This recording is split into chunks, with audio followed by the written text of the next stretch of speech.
All right. Well, good afternoon to our in-person and our online audience. I'm Stephen Izal. I'm the Vice President for Global Innovation Policy here at the Information Technology and Innovation Foundation. And we welcome you to today's event, co-hosted in collaboration with CEPA, the Center for European Policy Analysis, on geofencing AI chips, evaluating call-home mandates for semiconductor security. So as you know, concerned about the potential theft or diversion of advanced semiconductor chips to China or elsewhere, some policymakers are proposing new chip security mandates requiring location verification features, so-called call-home technologies. In fact, there is now a bill, the Chip Security Act, circulating through Congress that would implement this type of legislation. So we're here today to discuss the pros and cons of that legislation and similar calls for kind of on-chip security. This is intended to be kind of a moderated discussion and not a debate, but we'll let each of the speakers present their views on these policy issues and I'll moderate a discussion. We'll save about 20 minutes at the end for questions from the audience or online. If you would like to submit a question online, you can do so via the Slido app on the event webpage. So our panelists today, we'll start with Jim Lewis. He is a distinguished fellow with the TechPolicy program at the Center for European Policy Analysis, where his work features on how to make American foreign policy effective, how innovation shapes global competition, and how technology reshapes societies. You have a PhD from University of Chicago, I believe, and Jim was previously over at CSIS. My colleague, Daniel Castro, is the vice president here at ITIF, and the director of ITF's Center for Data Innovation. Dan holds a master's in information security technology and management from Carnegie Mellon, and in his younger pre-40 days was named one of the 25 most influential people in tech policy. Tim Fist is the director of emerging technology policy at the Institute for Progress and a senior adjunct fellow with the Technology National Security Program at CNAS. He is an engineering PhD candidate at the University of Oxford, where your research focuses on AI chip security. And last but not least, we're joined by Neil Chilson. He is a lawyer, computer scientist, and author of the book, Getting Out of Control, Emergent Leadership in a Complex World. He is head of AI policy at the Abundance Institute, and previously you were, Neil, the chief technologist at the FTC. So great to have you with us all today. Jim, maybe we'll just start with you. And can you just start with the basics? What are policymakers trying to achieve with geolocation mandates for advanced AI chips? What risk are they responding to? And what would proposed legislation like the Chip Security Act look like? Well, thank you, and thank you for doing this event. It's timely to say the least. If you go away with anything from this event, the one thing you should go away with is this bill is a really bad idea. And so what is it trying to control? Diversion. We have existing mechanisms to control diversions for nuclear weapons, for missiles, for WMD, for encryption that work much better. And why they decided to draft this bill is unclear to me. One thing to bear in mind is that it's always worrisome to say that political scientists and legislators are going to design semiconductors. Just off the top of my head, that seems like a bad idea. Of course, I lived through this at some point early in my career with something called Clipper chip. Clipper chip was the same thing. Let's force chips to have security mechanisms that, contrary to what the sponsors argued, added cost, added complexity, and made them unappealing to the broader market. So if we had gone ahead with Clipper chip, the US would not be the dominant power it is in the internet now. And I'm afraid that if we go ahead with this location nonsense, we'll see the same effect. There is... Jim, do you mind holding that up just a bit closer? There is a larger problem, right? Which is our policy has gone off course. What is the ultimate goal here? The ultimate goal is to dominate the global market, to build the global infrastructure for AI and data centers. And the hard part here is you don't achieve that by stepping on the brake, right? So you have a complex, I know we're just talking, and we'll talk more about this later, complex redesign. By the way, a 6-month deadline for redesigning a chip, that's off by 4, right? You need at least 2 years. So a complex system using untested technology that adds complexity and cost and ignores the main problem, which is we have existing mechanisms to control diversion that would be perfectly fine for this. And our goal is not to keep chips out of China's hands. China is a peer. I mean, people have trouble accepting this. China is a peer, right? So the idea that somehow we're going to stop them from using their indigenous capabilities by requiring location devices is foolish, right? I'll stop there. Great. Dan, would you like to add anything to Jim's opening intervention? Sure, and thanks, Jim, for that. I mean, I think to the first part of your question, Stephen, which was, what are these policymakers trying to achieve? I think they're looking at the export control policies that have been put in place around chips, which is fundamentally not working. It's saying that, can we control the flow of chips around the world? Can we, and can we specifically, sell to as many people as possible while keeping it out of the hands of the Chinese military? It's very hard to control products like that after they're sold. I mean, there are simple challenges with that we know about, and they're seeing that the export controls they have put in place are porous and are in many ways they've been ineffective in achieving their goals. They've certainly been ineffective in holding back Chinese advancement.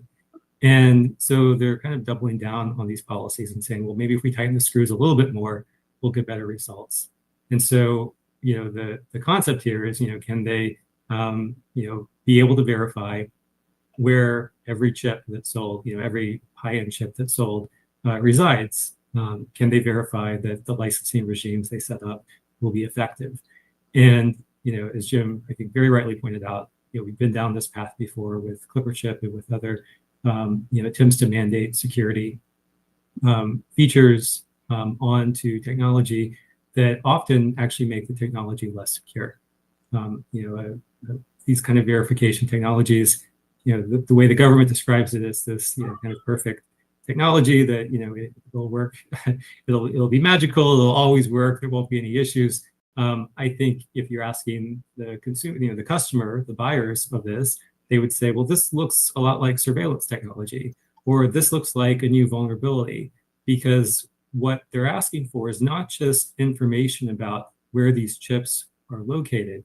The next step to that is to say, and if they're in a location we don't expect them to be, or they shouldn't be, we want the ability to either significantly degrade the performance of the chip or shut it down. And if you have that capability, then that is a significant risk to any customer of this technology. You would not want your missile system to be dependent on a AI chip that the U.S. government could turn off, right? I mean, that's the type of risk we're talking about here. It just would significantly impact the viability of U.S. products. And we know that, of course, competitors would seize on this opportunity and develop alternatives that don't have this. And so that's the risk that I think we're looking at here.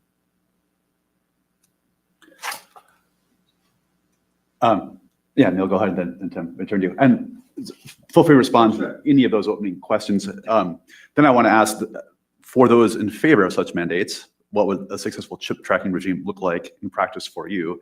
And for the skeptics, what's your strongest objection? So maybe work in your responses. Sure. I mean, I think a lot of the objections have been raised, and I share many of them.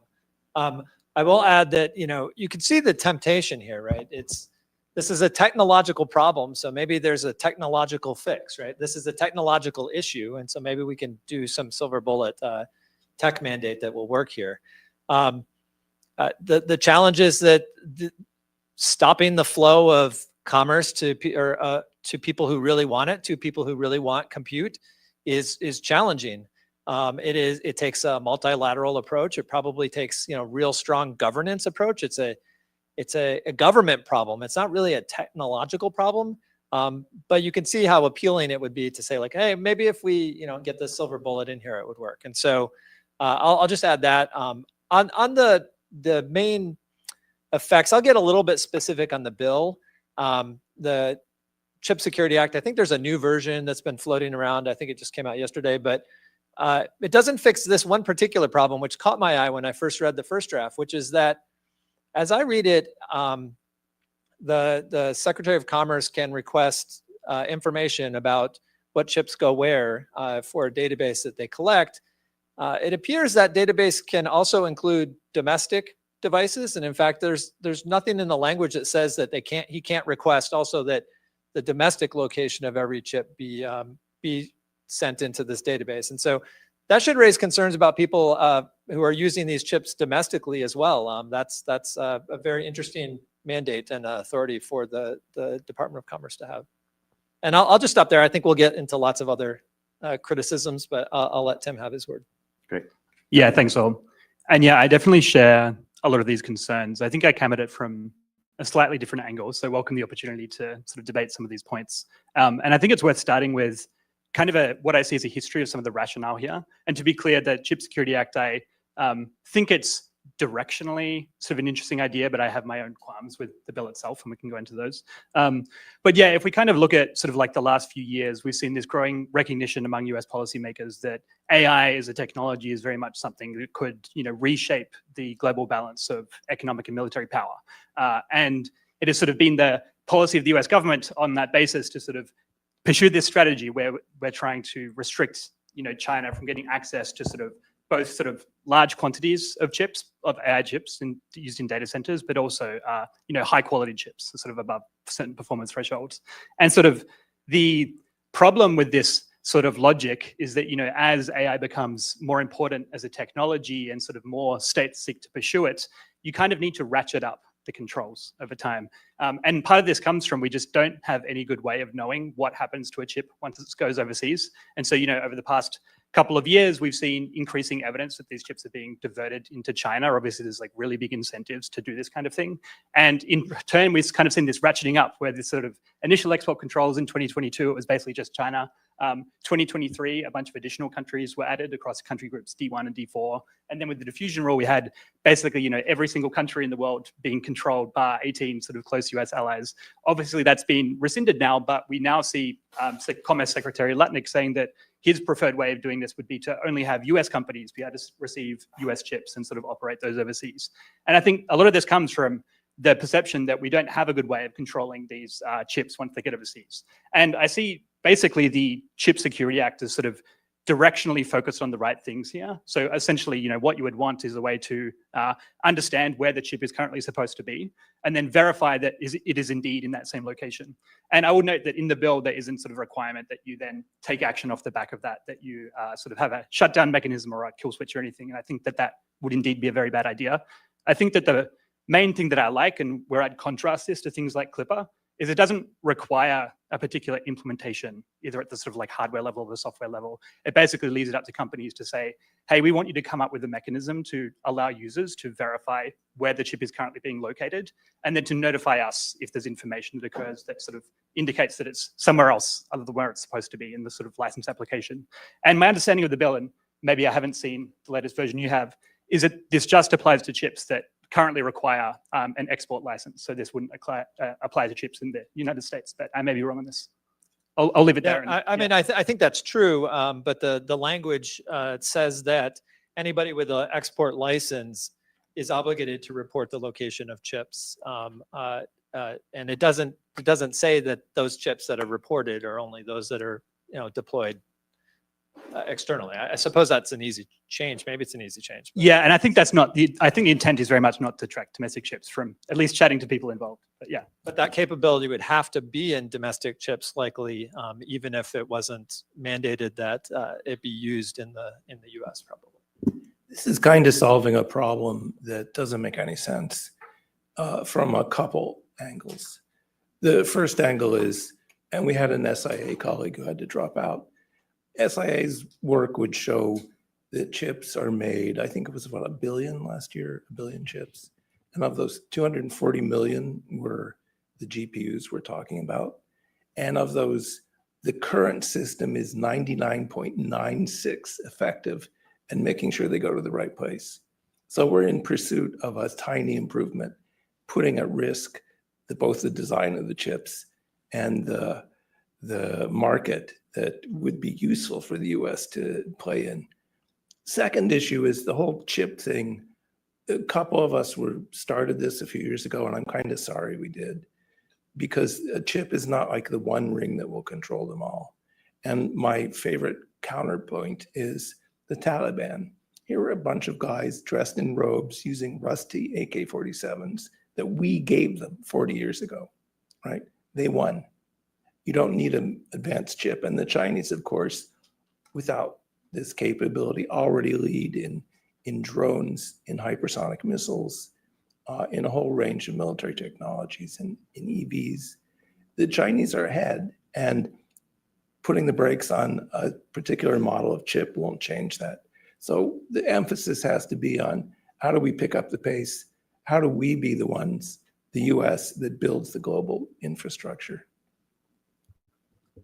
Yeah, just to add to that, I very much agree with this. And I think that where the sort of, at least the initial few years of export controls went wrong is not focusing enough on this problem of how we simultaneously restrict access to China to high-end AI chips, but also streamline access for allies and sort of like the rest of the world. And that's kind of actually where I see this technology being very useful, because this sort of ratcheting up dynamic that I talked about before, it sort of exists in part because there's really no good way to tackle diversion. But if you sort of can have a mechanism that allows essentially the good guys to prove that I am indeed doing the right thing here, then you can then essentially streamline exports to those users. So yeah, that's what I hope these kinds of mechanisms would achieve, is basically setting up a regime where you can very much kind of like lock in the US tech stack as the global default. If I can just pick up on that real quickly, there are mechanisms for controlling diversion, and it's know your customer, KYC, and it's catch-all controls. Both of these are informed by intelligence activities, which means the intelligence community tells the Commerce Department, hey, this looks like a bad idea. You should reach out and touch someone. So we've used these successfully for a couple decades now. Another model is the encryption regulation, same kind of thing. Let's keep encryption out of the hands of people.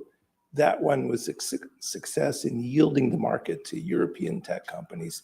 There were European tech companies back then, so it may not be as much of a risk now. China's the risk. But by getting people to be transparent about what they were shipping, to know their customers, we have an existing system for controlling diversion that's good enough for nuclear weapons, missiles, chemical weapons, encryption. I'm not sure why it's not good enough for the magic chip. If I can add on here, I think, part of it, we still have to go back to, what's the purpose of this, these export control policies, and are they working? And, this is where, again, China is leading in AI. They've been investing in this. They're going to continue to lead in AI. And our export control policies around chips aren't going to stop them from being successful in this space.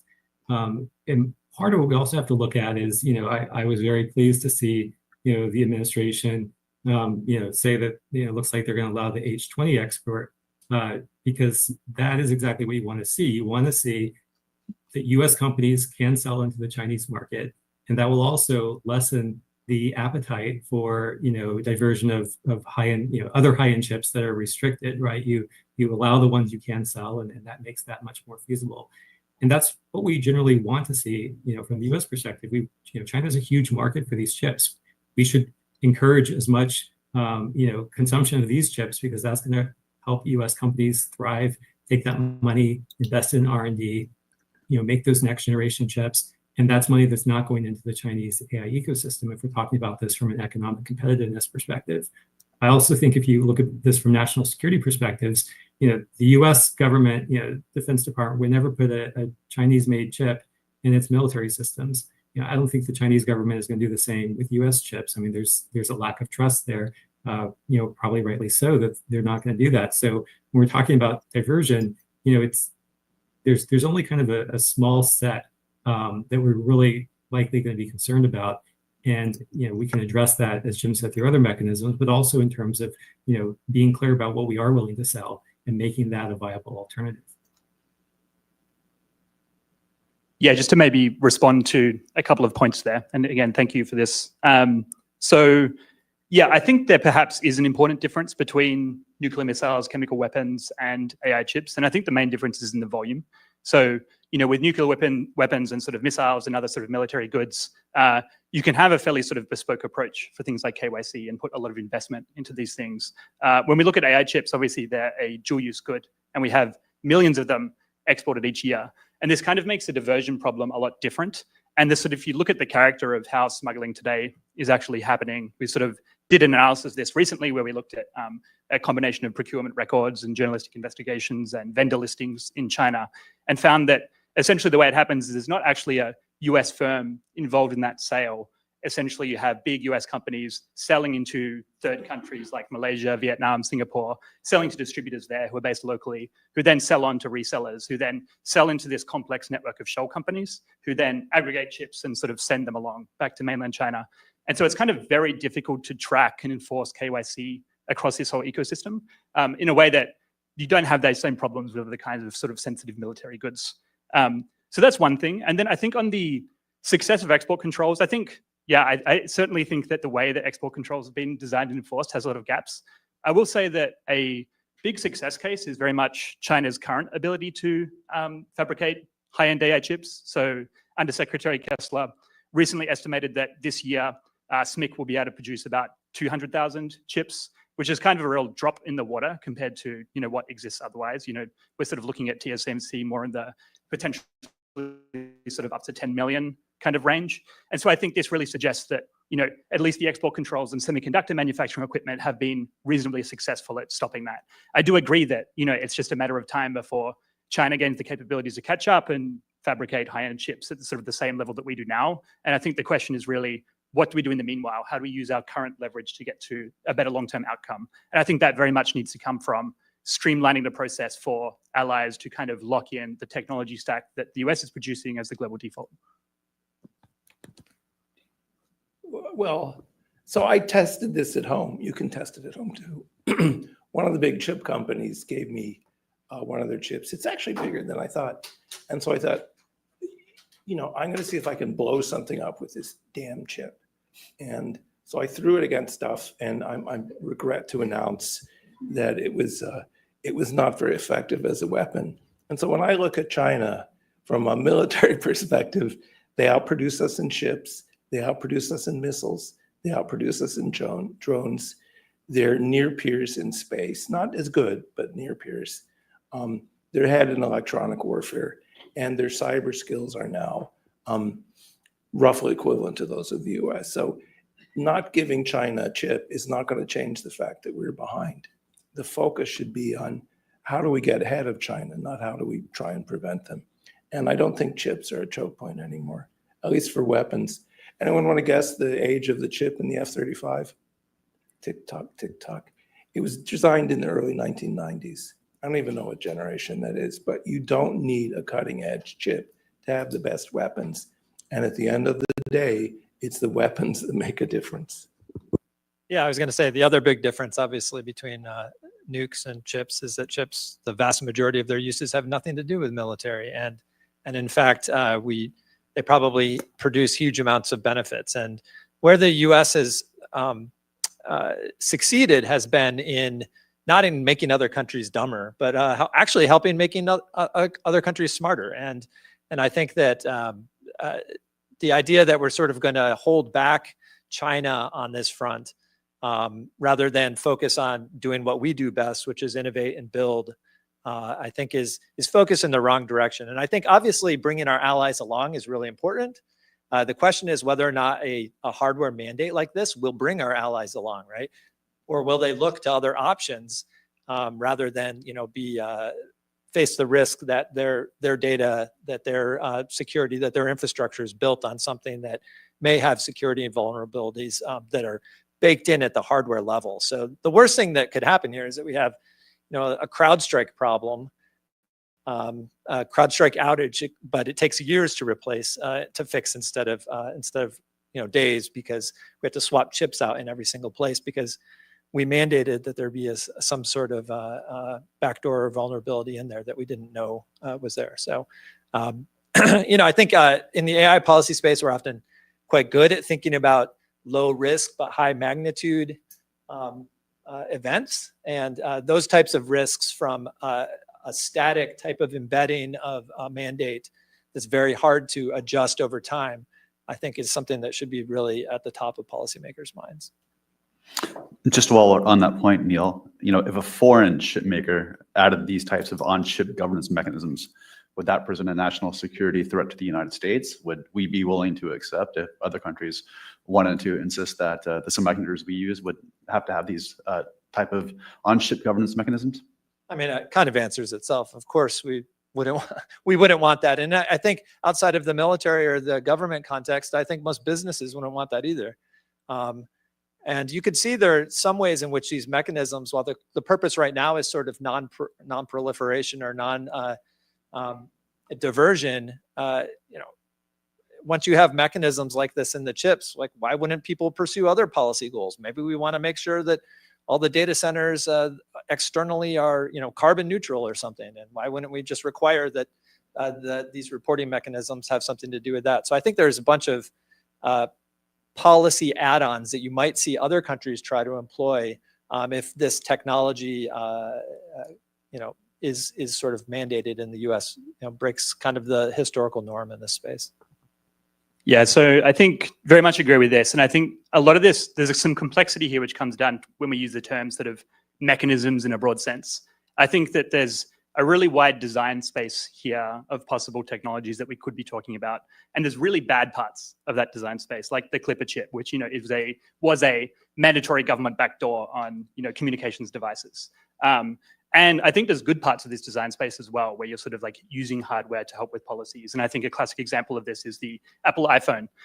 So the Find My feature on the Apple iPhone uses a couple of features which are known as confidential computing and security modules. These are features that are also on every data center AI chip or every modern data center AI chip.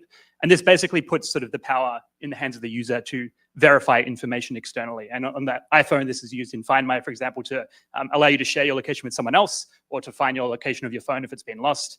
I think that I sort of like to carve this up into different sort of technology spaces. So one is sort of like surveillance, where you have an actor who can gain information about you without your knowledge, and you can't choose what to share with them. There's also restriction, where a third party can shut down access to the hardware or the device that you have. And then there's verification, where it's kind of more the power is in the hands of the user and they can choose what information to share. And I think with any mechanism like this, we should be really focused on the verification side of the picture. And we should really focus on using the existing features on AI chips, like confidential computing and security modules, which put sort of the power in the hands of the user to externally provide information that's verifiable. And these tools exist today. You could do basically the requirements of the Chip Security Act with a simple piece of software that utilizes these features, where a user can prove that the only thing that's being shared is country level location. And that would be, can be guaranteed at the hardware level using existing features. And so I think that what I like about this bill, again, is that the government isn't saying, here's exactly how you should design the hardware or the software or whatever your mechanism is. In principle, in-person inspections are allowed as part of this. It's not saying this needs to be any like hardware level design change. And I think that would be a bad idea. But the implementation is really left up to industry to figure out how do we achieve this goal of allowing a user to verify their location to us. So I'm going to let y'all respond to Tim's points here, but let me broaden the question to ask as well. What are the technical and operational challenges of implementing these types of location verification features? Is it really possible that we can know whether a chip located in a Singapore-based server cloud is part of a regional cloud infrastructure operated by Google or Microsoft, or whether it's controlled by a Chinese shell company training an AI model? You said you just want country location. Is that enough? And in this scenario, if we know the country, but we don't know the actor using it, is that useful at all? Yeah, I think the technical challenges here are profound. It is true, of course, that there is secure computing components on data center chips. And if you were going to build something that would comply with the sort of technical requirements of the Chip Security Act, that you would probably use some of those components. But that's sort of like saying, like, there's encryption on these chips, and so you'd probably use encryption to solve it. Yes, but there's a long ways between those components that are available there and actually doing something that has zero vulnerabilities. And in fact, I think part of the risk is when you're starting to use those components, which are not currently used for these types of tools, for other means, you may be undermining the security of those components, which are essential for other of the major consumer demanded requirements of these data centers. And so we certainly wouldn't want a solution here that uses existing components of these chips, but somehow makes their primary function like more vulnerable. That would be bad. I think that would fit in the chipper clip category. And I'd point out with the chipper clip example, it's not as if the government designed it that way on purpose, right? They thought they had done a great job, and it took security analysis later to figure out that there was this vulnerability. And that's sort of the history of computing. And so having hardware mandates or hardware solutions here, I think, is a real challenge. And however, you pointed out like requirements around audits or something like that, like those don't require technical mandates, and they can be shifted much more easily than a giant installed base of chips across the world. And so, I mean, why are we focusing on a technical solution here when there might be like pretty obvious, like tried and true methods that we have in other areas? And so maybe just because this is a technology doesn't mean there's a technical fix here. Yeah, and I think the Chip Security Act would allow for those kind of features as well, those kind of solutions.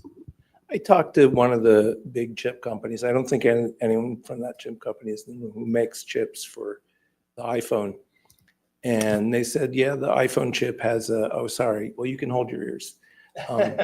Is the iPhone chip does have a call home feature, but that's for consumer products, not for infrastructure products. And I think one of the problems I have with this bill is it kind of continues the effort that you saw in the late lamented AI diffusion rule, that the US has a unique monopoly that we can exploit, and no one will ever figure a way around it. That was working really well until DeepSeek came along, and there's a long history there, and DeepSeek, blah, blah, blah, may have had some ability to rely on the US, but we don't want to assume we have a monopoly. And if we do have a monopoly, the real question is how many minutes will it last, right? Because if once you tell people you can't have this thing unless you let Uncle Sam know exactly where it is, they'll just build something else. And I think that's sort of the history of export controls. Tell them where the wall is and what the lock is, and they'll tunnel around it. So,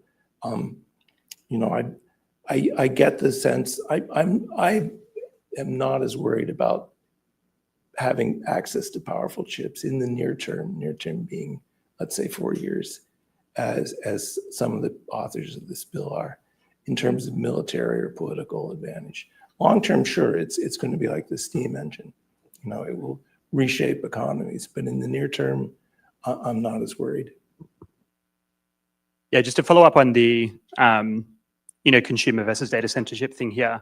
Yeah, I think it's not quite right to say that these kinds of features haven't been implemented on data center chips before. So this kind of sort of what's known as remote attestation is a very common problem that especially data center operators use with their chips, where you can remotely verify that a chip is running the version of the firmware that you want it to be, and then it hasn't been physically compromised. This is a very common use case.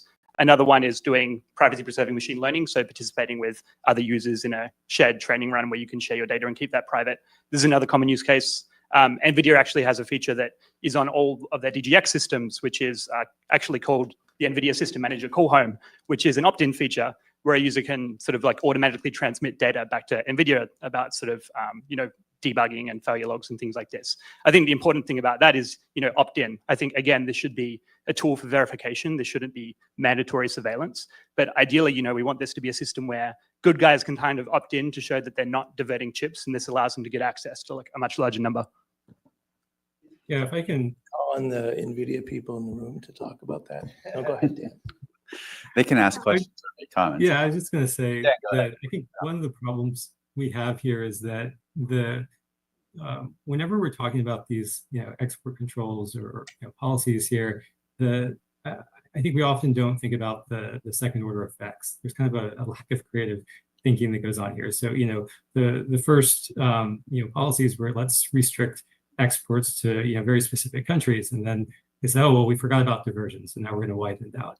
And then so they restricted even more. And then the next point was, okay, So we restricted more countries, but we forgot about cloud access, right? And because the bad actors are just going to go through and access it through the cloud. I think that's the same issue we have here fundamentally with verification, location verification, right? Let's assume it works perfectly at the technical level. The question, of course, is, well, any bad actors or those who are seeking access, they're going to adapt as well. And so if they adapt, what will they likely do? I mean, so we know, for example, that ping-based location verification, which is kind of one of the most common methods here, it's only accurate up to a certain distance. And some of the countries we want to restrict access to, like Iran, they're very close to countries we want to allow access to, like UAE. So I mean, there are some fundamental challenges that even if the technology worked as it is supposed to work today, it still wouldn't necessarily give us those guarantees, because you would have, of course, bad actors that are going to do things to work around that. Whereas Stephen had mentioned, you can also have you can have a Singapore-based company, right? That is there's a legitimate company or an illegitimate company that's masquerading as a legitimate one. We're already seeing this today in many of the kind of fundamentally Chinese companies, like Xi'an, that are officially Singapore-based companies or companies based in officially with other nationalities. And so you can't control things, I think, quite, it's not this kind of black and white world I think we often think about, or some of the policymakers are thinking about when they're putting these proposals out there. And so to me, the question that I always look at in a proposal like this is, okay, let's even assume it all goes right. How would the bad actors respond? And do we have any kind of response to that in these current proposals? And right now, I don't see anything in it. I want to ask a question about governance here from two angles. Obviously we had the Biden administration making the AI export diffusion rules. Now we have Congress weighing in with the Chip Security Act. Who should be doing this? Is this a legislative branch priority or is it an executive priority? And then conversely, say we were to implement this, who would be responsible for compliance and enforcement? What if we actually found a chip in China that had been misdirected? What's the role for NIST in developing standards here? So what branches of government should have the lead in thinking about and implementing these challenges? Well, I'm not an export control expert, but I think that BIS can condition licenses on all sorts of things. And so the executive branch, I think, could do these types of things without this new bill. And there's lots of enforcement levers that BIS can pull if they have the staff and the capability to do so. And so I think before we redesign, the GPU ecosystem through legislation, maybe we should try some of those levers, which we haven't tried maybe as fully as we could. To follow up on that point, because I think it's a Jim, can you one. hold that a bit closer? Thanks. I think it's a great point, because the existing system to control diversion relies heavily on companies being responsible, knowing that if they do something wrong, they'll be denied export privileges, which is a big threat. Cooperation with allies and other enforcement companies, agencies.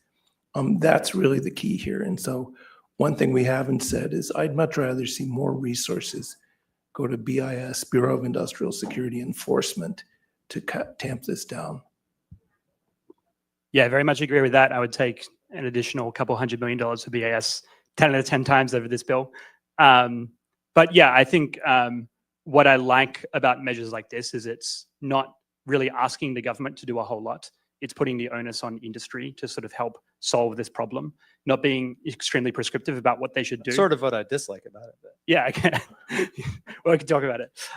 But yeah, basically, and again, I have my problems with like this specific bill and I would have designed it somewhat differently. But what I like about it is you can tie these obligations to an export license. So, as a condition of receiving an export license, which applies not just to the original exporter, but also once you've exported it overseas and it changes hands or it's re-exported, you have an in-country transfer, this obligation then moves to that person. So you kind of have an obligation moving down the train to, hey, you have to verify that this is indeed in the location where we expect it to be. And I think that's a nice way of sort of creating incentives further downstream to help with enforcement, Where at the moment, sort of, once it leaves the hands of a US company and is sort of in this downstream network of redistributors and resellers and shell companies, it's really hard to figure out where actually smuggling is occurring and for BS to take action on that. And so what I hope for measures like this is that they really help to both help us understand the total scale of diversion, but also target BS's very current limited enforcement efforts towards, where diversion is likely occurring. Is there a current assessment of the scale of chip smuggling diversion? Someone asked compared to remote access via the cloud, but how serious, how extensive is this problem really? As I mentioned, there is some data on it, and it suggests that our current controls are more than 99% effective. And one of the things we learned as a child, I helped chase around Iranians trying to acquire chips. And the countries I focused on then were Switzerland, the UAE, Singapore, the same sort of places we're talking about now. And the way you get these countries to behave is through enforcement, through diplomatic effort, through cooperation. If they are encouraged, they will clamp down on diversion. And that's probably a better approach to take the tools we have now and have used successfully in other places and apply them to this chip problem. Yeah, we did an analysis of this relatively recently for 2024, looking across a few different data sources. So this is on the total scale of AI chip smuggling. And yeah, short answer is it's really hard to tell based on publicly available information. Sort of one potential source is journalistic investigations, where there's been a number of organizations that have gone over to China and places like Malaysia, interviewed smugglers and sort of asked about volumes and tried to assess, street vendors, how many are being offered through various forms. If you kind of total those up and sort of put a lot of error bounds around it and combine it with information from things like procurement documents as well as vendor listings, we sort of had a 90% confidence interval of 20,000 chips smuggled in 2024, all the way up to 700,000. I expect it's closer to around the sort of 100,000 plus sort of mark. But yeah, I think at the moment, one of the core problems is it's just really hard to get data on how big this problem is because, once it goes overseas, we just have no way of knowing what's happened to it. As a technological neophyte, I can see someone in the audience asking, well, if the government could mandate that a chip had to report its location, couldn't it also mandate that the chip would have to report what it's really doing? Well, that you may, putting aside whether or not that's possible, it doesn't matter because our customers will be suspicious. For some reason, people don't always trust the United States. It's really hurtful. But if you say to them, oh, by the way, we're tweaking the chip a little bit so it calls home, don't worry, we'll protect your privacy and your data. And it may. And so what I don't want to do is see this bill create an opportunity for competitors. And it's really a competitor, create an opportunity for competitors to supply the market. Yeah, the way I think about this is, yes, the government could do these things, right? Like as we discussed, BAS has near arbitrary authority to attach conditions to export licenses, but it shouldn't and it doesn't. And the Chip Security Act does not make this kind of requirement. So yes, you could ask for a lot of things that would be terrible, and hopefully that does not happen. But yeah, again, to go back to the bill itself, this bill does not require that any design changes be made to chips themselves. It does not prescribe any technical implementation. Pen and paper audits, manual inspections would suffice for the conditions. Of course, using existing technologies to help solve this problem is a potentially viable path here. But yeah, I don't think we should be in the business of requiring that chips have like these exact particular set of features. All right, I'm going to ask one more question as a moderator, and then I'm going to open it up to the audience for your questions. So queue those up and get those ready. We do have a lot online if we need to turn to them. My final question. So A, make any points you haven't made yet as well, but if you could design a smart, targeted chip security policy, what would it look like? And can you provide your broad framing view of what U.S. chip export controls really should be being designed to accomplish? I'll start with the second question first. I think we want the world building on the U.S. AI tech stack, and that means everybody building on it, right? There are smart ways to engage with the Chinese market that will help them advance and keep us ahead. I really believe that. And I think that should be our ultimate goal. Seeing China as a dynamic society that is a rival, I think is the right way to think about it. And so I think any sort of chip policy will focus on that front. As far as what like a smart export control or technology here, I mean, I would lean against the technological side here. We're packing in a different user demand or design demand here that is orthogonal possibly to the primary design requirements of the chips. And I think that's better done. Governance is better done by governments and not by chip designers. I don't believe in export controls anymore. They're a historical artifact. They came out of the Cold War, and they probably should have gone away with the Cold War, right? Because technology is diffuse. But if we're in a new Cold War, no, we're not in the new Cold War. You had to have been in the real Cold War to know what a real Cold War looks like.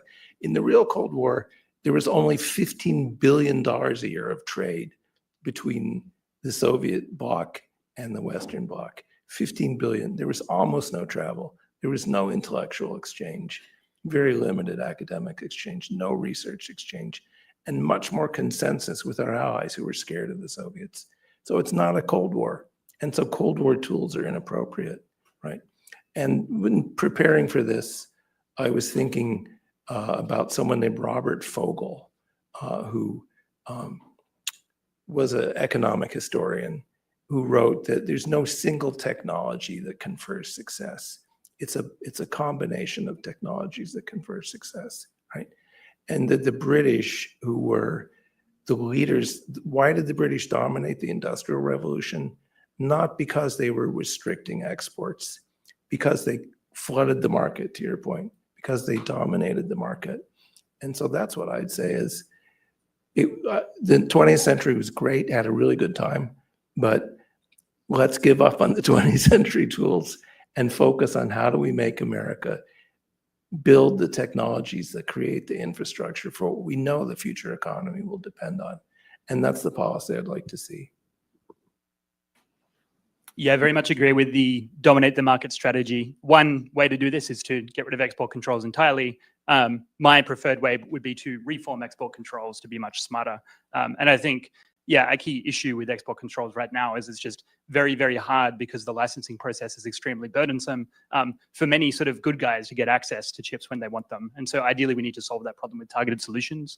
My preferred solution, sort of related to the topic of discussion today, as mentioned, is one that's based on verification, one that sort of gives tools to users themselves, that's focused on sort of giving good guys the ability to verify that they haven't been involved in smuggling and to really streamline their access to much larger numbers of chips. Dan? I'll make just 2 points here. I mean, one is we've been focused on China, I think rightly so, but it's not just China, right? Europe right now, Korea, they're all talking about digital sovereignty. Europe wants to create the Euro stack and have their own chips. So if the US pursues policies like this that clearly say the US government is going to have the final say on whether your chips work, that's music to the ears of everyone that wants to push more digital sovereignty. They'll say, well, why wouldn't the US just shut down your chips in a trade war or, as retaliation for some policy they don't like? That's the exact same reaction we had after Snowden.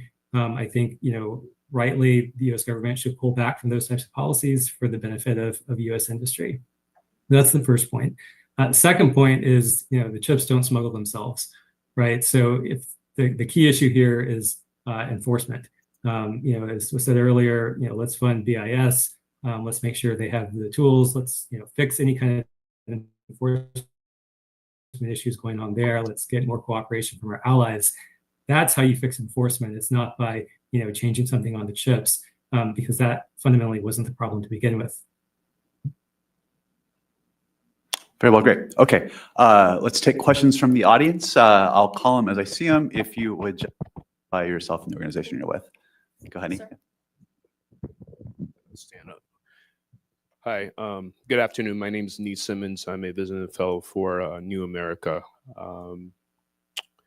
Question would be actually sort of dovetailing to what I think your colleague Dan was mentioning. It's not about geofencing, but based on what's happened in the past, I don't know, 6 months or so, what do you say to our allies, particularly our European allies who are now concerned about tariffs? They have their own issues in their backyard in the eastern flank to say, well, you know, this is tech sovereignty issue. What do you say to somebody in Brussels who's I mean, they're concerned about? I'm in the talks with some people in European Commission, European Parliament. One of the things they say is, you Americans, you want your cake and eat it too. You want us to adopt your technology, right? But you also want us to enforce, right? And your tech companies, tech and manufacturing companies dominate. Well, mostly tech, right? Tech companies dominate our infrastructure, our now your broadband, satellite. What do you say to this? And then these tariffs are like them, hate them. They're now saying, hey, look, we need to mitigate this, right? So that's my question too. And I think probably Dan could answer this probably better. Yeah, happy to start off. I mean, I think it's we can't have policies like this and go to them and push back on digital sovereignty. We're already having trouble doing that right now.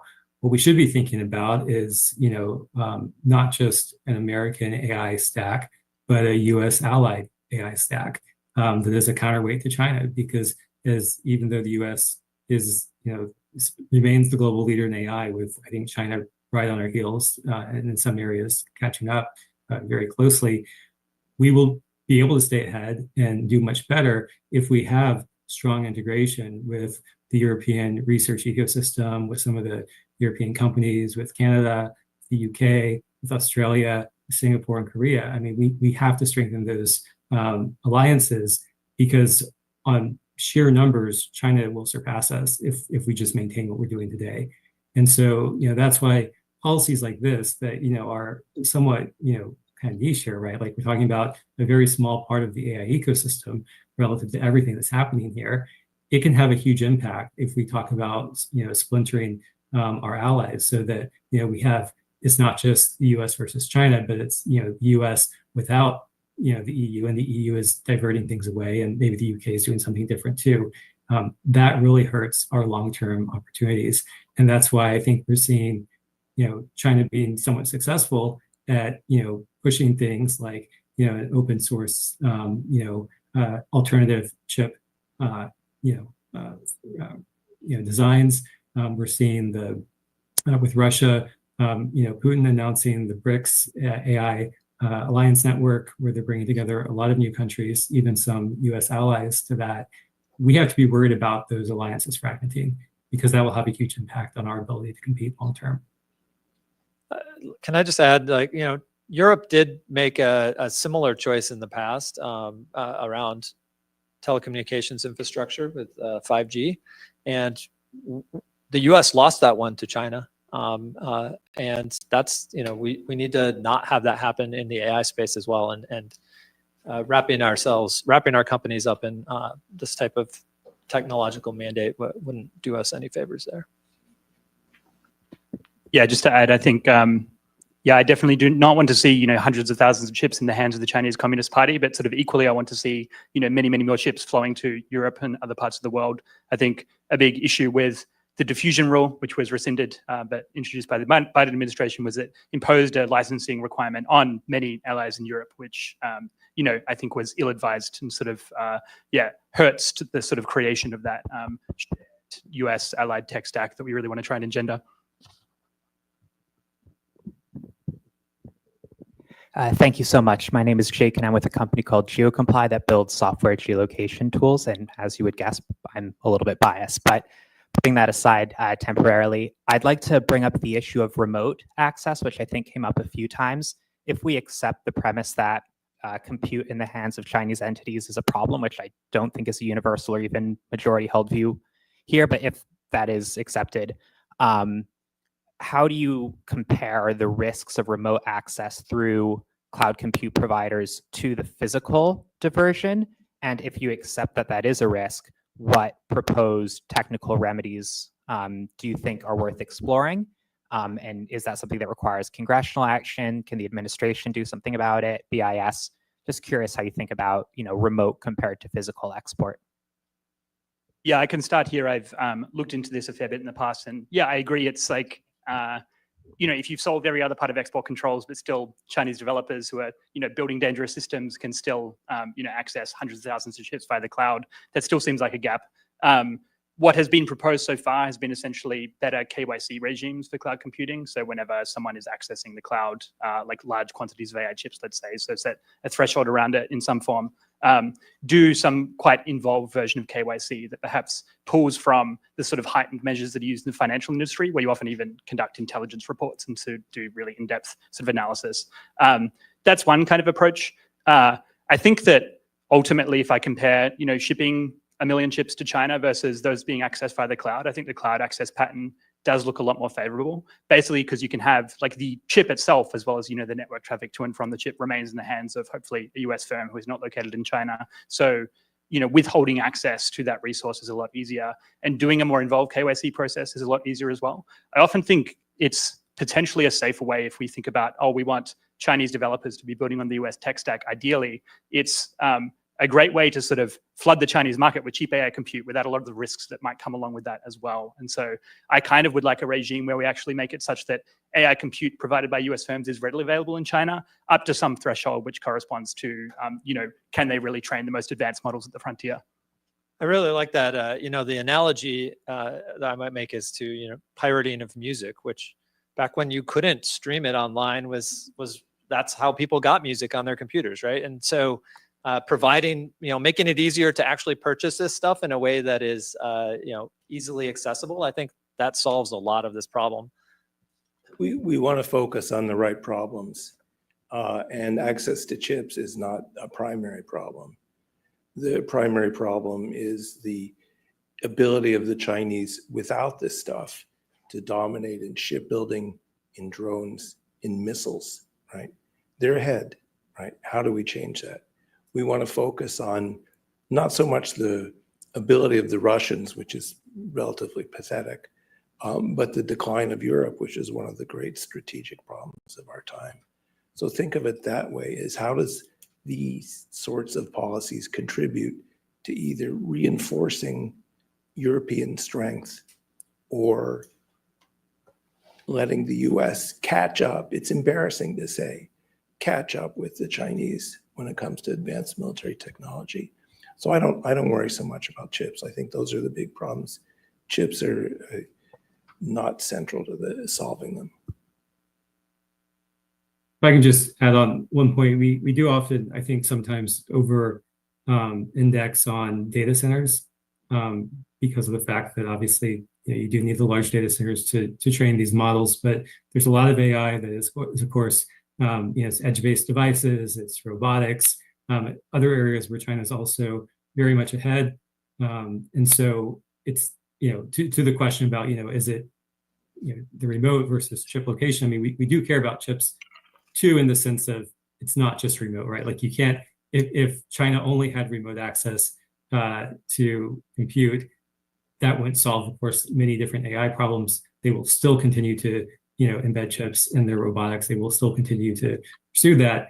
And that's a very important area of AI advancement that the US should be thinking about. And so a lot of these controls are focused on, are we holding back China in some way by, making sure they can't build these huge data centers? Well, that's not really addressing the broader problem or issue of, are we holding back China on AI? Because there's a lot of advancements in AI that don't have to do with building those huge data centers.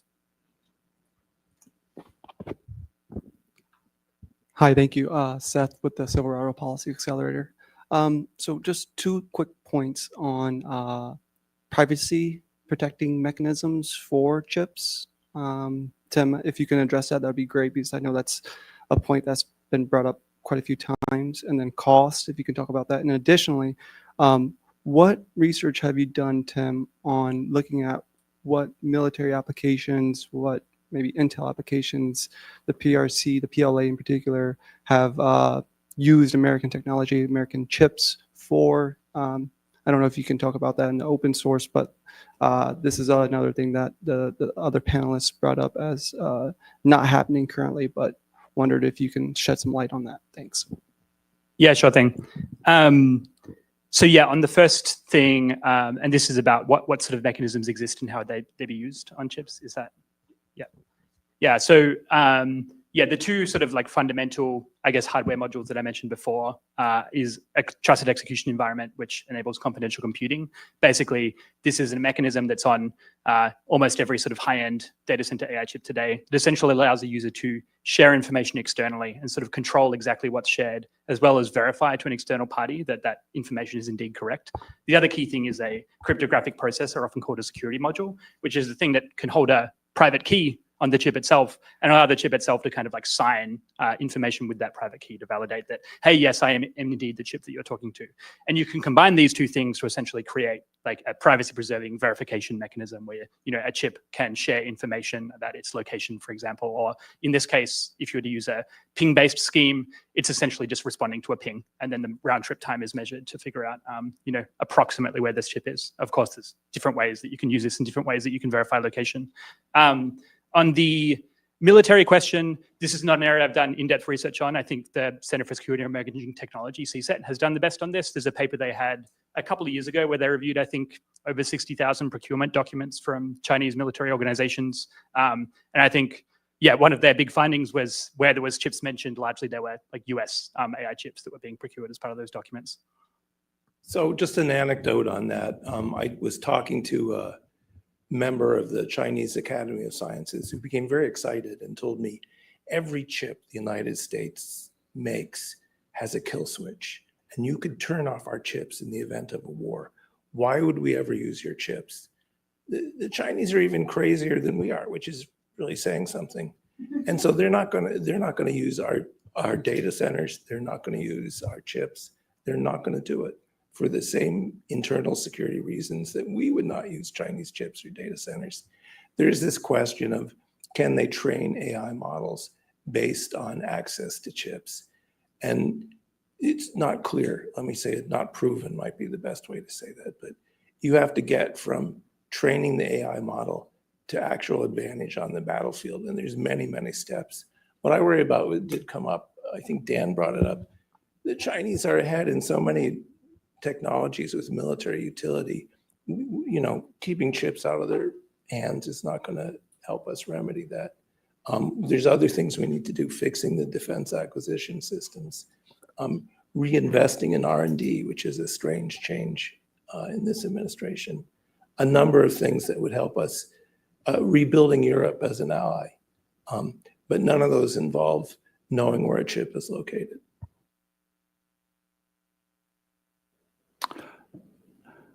All right, let me know if there's any more in the room questions. I'll take a couple online. Someone asked, can you share what the current state of this legislation is? I don't know if anybody's got any up-to-date intel from Capitol Hill. But a related question, someone asked, this legislation would mandate memory chips have this feature, but memory by definition can't process data or uses tech. Why is legislation including memory chips? So I think, you know, the bill is still evolving. I think there was a draft yesterday, so revised draft. I don't know where it is in the process in the committee, but it's still evolving at this point. I believe there's a markup scheduled for next week. That's right. Yes, of course. Yeah, the last changes I saw, I think the most important things is there was previously a sort of timeline of 6 months. It was a little bit unclear whether that was to figure out the requirement or to require the requirement. That's been increased to a year. So yeah, if it was to require the implementation, obviously that's pretty tight. I think the year makes a lot more sense. There's also some clarification about what kinds of actual processes or mechanisms would basically satisfy the location verification requirement. So they provide some context on that as well as sort of there's now language that explicitly says, I think, thanks to sort of very good objections like have been raised today, that this is by no means intended to imply any form of geofencing or kill switch or remote shutdown mechanism, which I think is very good to have explicitly as part of the legislation. But yeah, as Neil mentioned, there may even be another version that I haven't seen. So, yeah. Did they leave in the stuff about pinging trusted servers? Do you know if that's still in? I'm not sure. Because that's a very funny one, trusted servers. Go ahead. I was just saying I have it over there, but I don't remember. I assume y'all have answered yes, but does a location reporting requirement create a new attack surface for adversaries who would want to know the location and quantity of chips? I mean, you're communicating across the internet, and so yes, it does. Certainly, there's information that could be gathered from this. There's also, lots of types of perhaps challenging communications tactics that you could use to flood these types of servers that are supposed to be getting these responses as well. And so I think there is a new attack surface here. Anytime you add a new feature, you add a new attack surface. And then when you add one that is not super close to the existing use of the software or the chip, that attack surface is much less explored. And so this would be a really new component, a really new feature, I think, in many ways. It might be building on some existing features, but it's a new function for the chip. And I think that would, it would open up a attack surface there. Yeah, to build on that, I think it would be pretty important if you were designing this in an automated way to ensure that even if the information were stolen, it's not sort of a real security risk to your end users. So ideally, the level of information that you're collecting and communicating is very coarse. So kind of talking like city or country level. This is an advantage I like about the ping-based location verification approach, where really the best kind of accuracy you can get is more like tens of miles rather than sort of like the exact data center that you're in. Obviously, there's many different ways that you can do this as well. I think it's also important that, if you want to implement this where you're storing this data in a centralized location, obviously you want to have sort of like really tight security around that as well.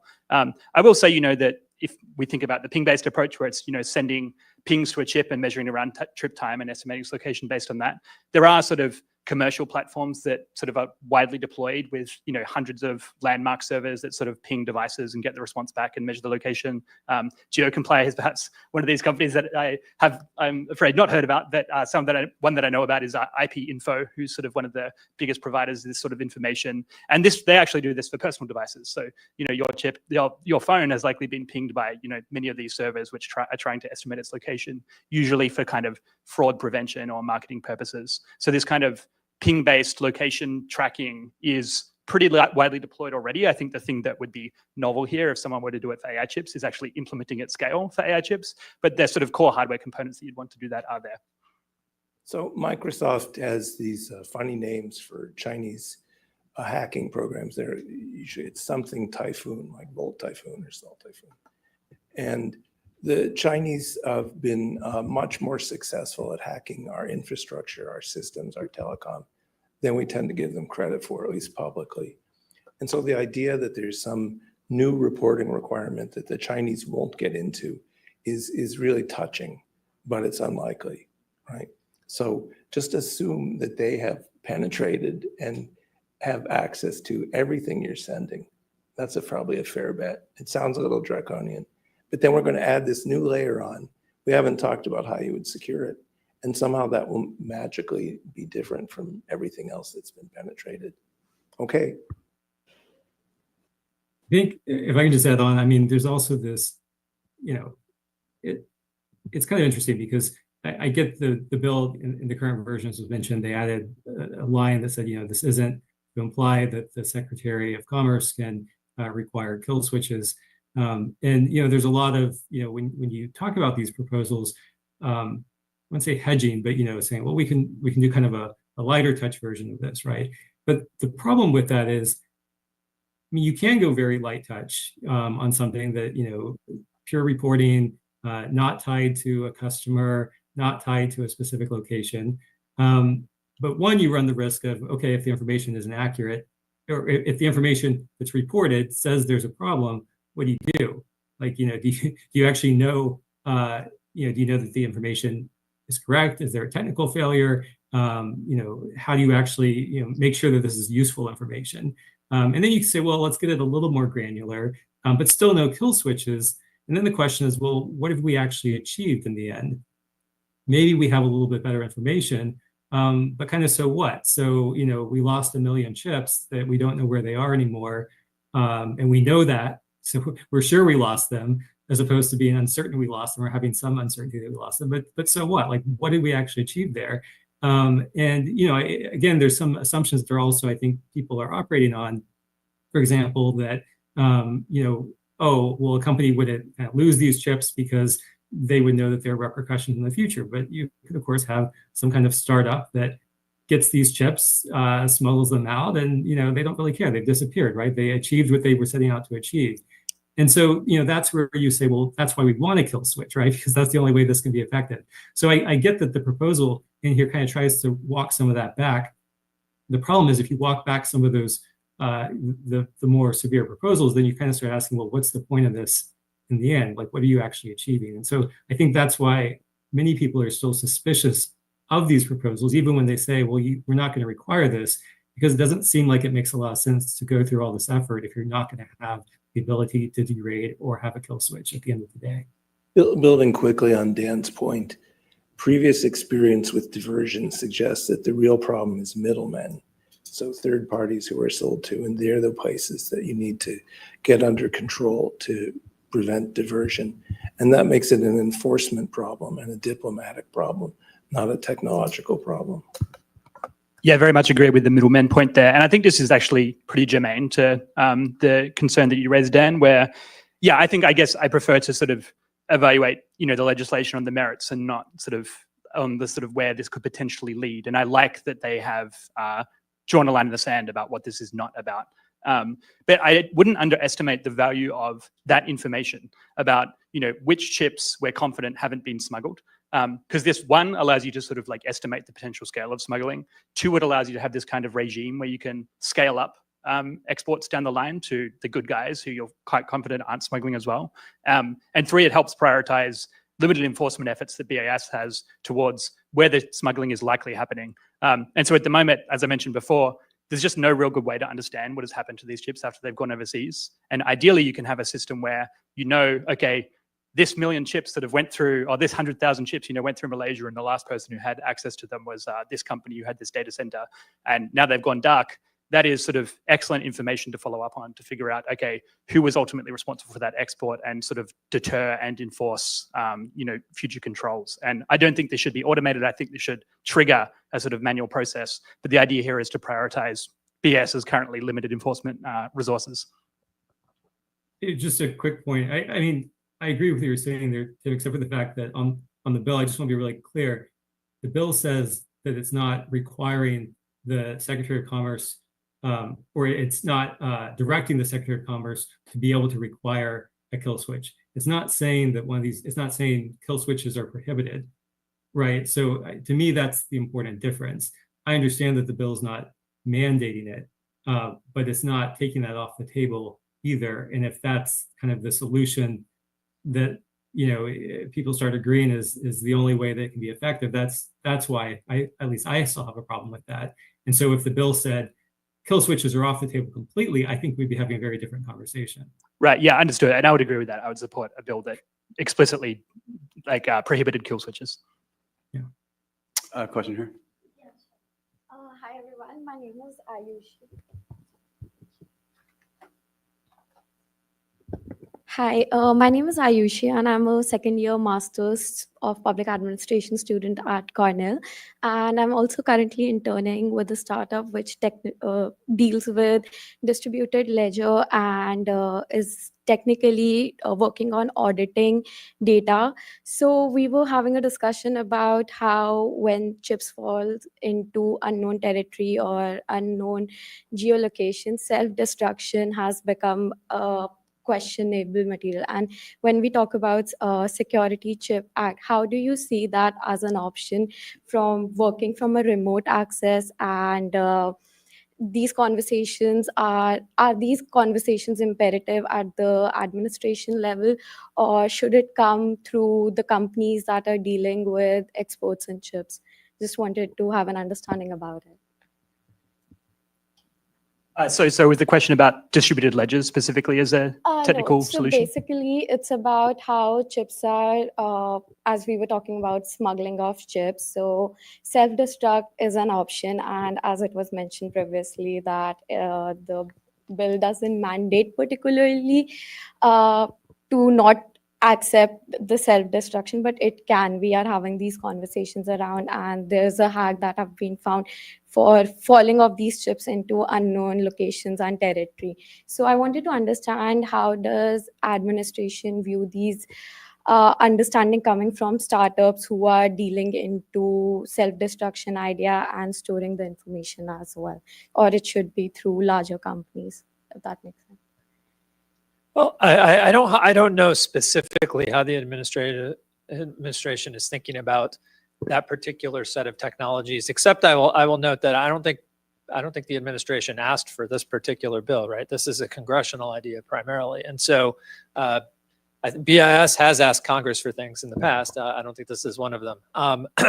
And so, I think up here, I haven't heard anybody support sort of a self-destruct mandate from Congress on chips. I think that could go wrong in so many ways. Anybody who's experienced, your printer not working because the DRM on the ink cartridges that you bought isn't quite right. Scale that up to critical infrastructure that then completely dies because the geolocation that it got information was incorrect for some reason. I think that happens on your phone occasionally. So imagine if it kills your data center just because you got the wrong ping. So seems like a pretty drastic remedy for a harm that, to Tim's point, we're actually not quite sure what the volume of it is. Yeah, and then I think the sort of, there has been an example of, on the location verification side, BAS implementing this that was actually in the diffusion rule. There was a requirement for anyone who is receiving a validated end user certification. So this is, you're a company overseas and we're saying you're going through this process to ensure that, to see whether we're going to allow you to get access to many more chips. One of the requirements of that was actually that you have the ability to verify the location of your chips as well. So this is something that sort of BAS has introduced in the past, but obviously was pulled out through sort of like the wholesale rescission of the diffusion rule itself. All right, one final question. Well, I think the most Please frequent word. introduce yourself. Okay. I'm Chinese. I'm from the Chinese embassy. So I came here to, this topic is quite new to me, and the technology issue is quite new to me. But from the discussion just now, the most frequent mentioned word might be China. So I felt that though I'm very new to this technological area, I think I need to say something. I don't quite understand this technological issue, but I try to find out the scenario or the mentality behind all these export control issues. I think it all comes from a kind of zero-sum game philosophy. But to me, I think it is not quite right. Even when I was young, I was taught that science and technology has no boundaries. And I was taught that we need to help one another to improve ourselves. There's an old saying in China that whenever there are three people, there must be one that can be my teacher. So we can learn from one another to improve ourselves. So put this issue between countries aside. Let's take a look at our daily life. If in your office, there is a colleague who is catching up with you, and then what will you do? I quite agree with the comments from the panelists just now that rather than block or hold your colleagues to catch up with you, I think the right way, I think all of you, or most of you, would agree with me that the correct way or right way is to improve yourselves, to work harder, and then to keep yourself ahead, but rather than hold your colleagues. I think also it is true in sport games, in the running race. If you are running ahead and you see somebody catching up with you, what would you do? I think when you are watching the game, you would see the forefront runner running faster, or you would like him to see topping down others, and Okay. then stop others, and then you keep yourself ahead. That's not the kind of game that we would like to see, right? So I think this is also the truth between the countries. If you put everyone behind by hold on the others, only yourself is try to figure out every way, every possible means to hold back others, to keep yourself ahead. I think at the end of the day, I heard some of the panelists said, what are we going to do at the end of the day? At the end of the day, I think. Okay, do you have, is there a question for our panelists here? Yeah, just a comment, because I think at the end of the day, would you like the good picture would you like to see that you don't want yourself to be lonely, and if you keep yourself ahead just by topping down others, I think at the end of the day, you'll be living a lonely and miserable life because nobody is there. Okay. And okay. you All right. were not, you see. So the question I'm hearing you ask is. That is not kind of, because as I said, I'm not an expert in this area, so I just would like to share the comment or my thinking. So I think, so my, maybe the one thing I would like to share with you is that we need to help one another, to work together, and to share the outcomes or fruits of the science and technology to help us, all of us. You see, every country, we share the benefits of this development. So that's the thing I try to figure out. Thank you for I offering that love perspective. sports metaphors. Go ahead, Jim. I love sports metaphors. And the one I like to use is nobody ever won a race by standing on the brake. The other thing I'd add is, of course, the one place that sports metaphors fall down is that there is no end of the day, right? Like there's no end of the race, right?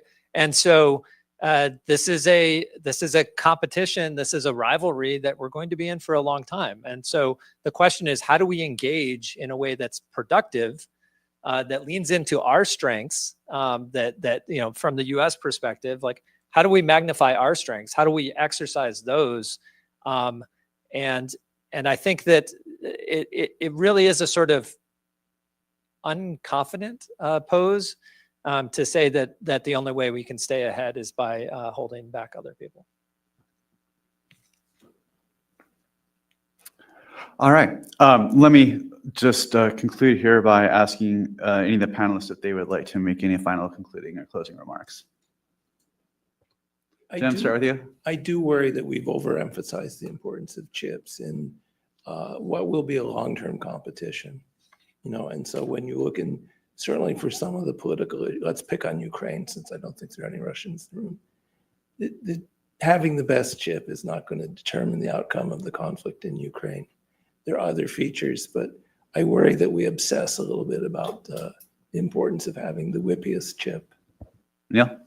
I think my big takeaway would just be that you know, technical mandates are a really high risk, uncertain benefits solution to a problem that we don't fully have a grasp on the scale of. And so I think we have lots of other means to tackle this challenge, and we should explore those. Tim. Yeah, I very much appreciate the discussion and teasing out points of both agreement and disagreement here. Yeah, I suppose the sort of like thing I'd like to reemphasize and end on is just, yeah, the kinds of technologies that we've talked about today are this very broad design space with very desirable and undesirable options in them. And whenever we're thinking about this topic, we should be sort of really careful about designing incentives that work both for the end user and for the policymaker, and sort of like also creating the right incentive for US firms. So I think, yeah, policy design in this space needs to be extremely careful. And I think, you know, with bills like the one we're talking about today, I feel like it's moving in the right direction, but there's certainly changes I'd make. But I sort of hope to see many more discussions like this in the future. Dan, you get the final word. Sure. Just briefly, if the purpose here is national security, I think we just have to remember that national security isn't helped by driving, business to our geopolitical rivals. All right. Well, with that, I want to thank our audience for joining us in person here today and also online. Please give a great round of applause to our wonderful panelists.